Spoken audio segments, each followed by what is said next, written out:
Sari-saring sakuna ang nangyayari sa mundo dahil sa climate change. Maari pa itong maagapan kung magkakaroon tayo ng malasakit sa kalikasan, lalo na ang mga kabataan. Ano nga ba ang mga dapat malaman at kailangang gawin ng batang henerasyon para mapangalagaan ang kapaligiran? Kasama natin si Giselle Lapid, Worldwide Fund for Nature Philippines National Youth Council members.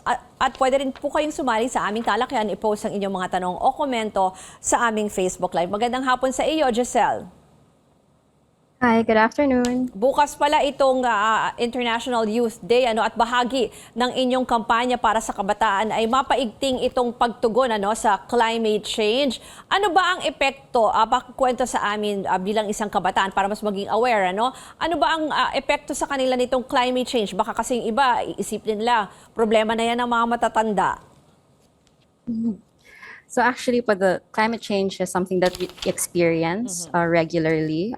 It's the rising heat temperatures, it's stronger and more frequent rains and storms.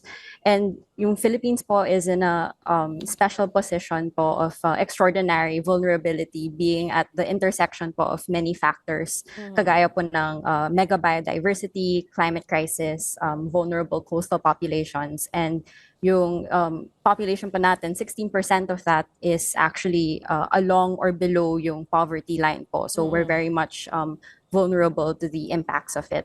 The youth plays an important role po in achieving a future where Filipinos and nature can thrive. So frankly po, the youth are the most at stake po in terms of severe climate events kasi kami po yung mas exposed for a longer period of time. So the youth is our hope to sustain multi-sectoral and cross-cutting solutions to climate-induced and related impacts on issues po such as health, poverty, congestion, and many more. Yung binanggit mo, kasi parang hindi na lang siya, yung epekto sa environment, kasi parang, yung marami ng epekto rin, halimbawa yung sinabi mo, health, poverty, sa economy. Ano bang ibig sabihin yan? Kasi parang may nakita akong mga pag-aaral na may pagbabago sa economic opportunities for the youth or yung mga skills, na kailangan nila. Kailangan nyo pala. Yes. So yung po actually yung focus ng theme of the International Youth Day today. So we're focusing po on green skills. So yung green skills are knowledge, abilities, values, and attitudes po that we need to live in, develop, and support a sustainable and resource-efficient society. So to be more specific po, for example, in terms of knowledge and abilities, malaki pa rin po yung gap natin on the technology divide. So 67% po ng youth natin wala pa pong access sa technology or don't have skills, digital skills yet po, due to the lack of basic resources. So, yes po. Yeah, go ahead. So, ibig sabihin, kung green skills, ano dapat yung may klase ng skills na meron ng isang kabataan? Ano yung mga dapat niyang pag-aralan para mas maayos niyang matugunan itong climate change? Actually po, may misconception, I think, in terms of green skills. It's green skills can be cross-cutting. So hindi lang siya limited sa isang sector or sa isang discipline, for example, sa science. It can actually bleed into other aspects and sectors. So pwede rin siyang i-apply sa creativity or sa food industry. So it really depends po on it's just a matter of including the lens po of sustainability in whatever sector or work that you're in. Ito kasi pinapakita natin yung mga example ng mga green skills. Halimbawa, pag tinanong ka, I just need siguro a more definite answer na parang anong green skill meron ka? So anong pwede mong sabihin? Anong pwede mong isagot? I think for me, on a personal level, I can apply it to my personal advocacy, which is food sustainability and food security. So in that case, parang I make sure na as much as possible, I cook all my meals or I source all my meals locally. I make sure I support local farmers and local industry. So I think that in itself, in, for example, sourcing local and sourcing sustainable, that in itself is a skill. So it really depends on the industry that you're in. So for example, kung technical skill yun, that can be organic farming, or it can be as simple as a skill that you can apply in your household, or it can be as complicated as a skill that you're applying technically in the field. maganda yung ginamit mong example no, pagdating sa pagkain. Tapos siguro, halimbawa, kasama na rin dyan sa bahay, no, sinabi mo yung mga simpleng gawain sa bahay, yung mga pag-segregate no, ng waste or even pag-recycle, yung mga simpleng bagay na ganyan. Sige, Giselle, mamaya ipagpatuloy natin ang ating usapan tungkol dito sa mga green skills sa pagbabalik ng Newsroom Ngayon dito lang sa CNN Philippines.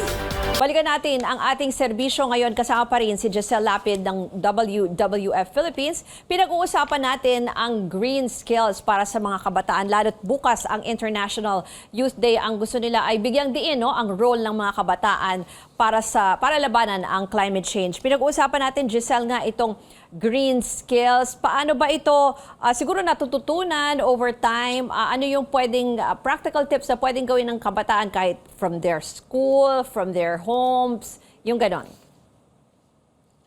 I think it would go back to my example earlier about starting from the home, for example. So for me, with my personal advocacy with food, it would be sourcing local food and supporting local farmers. But it can apply to your specific situation. So actually right now, we just celebrated International Youth Day with the ENR, UNDP, and GEF. And we were discussing with different practitioners. And for example, we have comms officers and we have professionals and vets and doctors.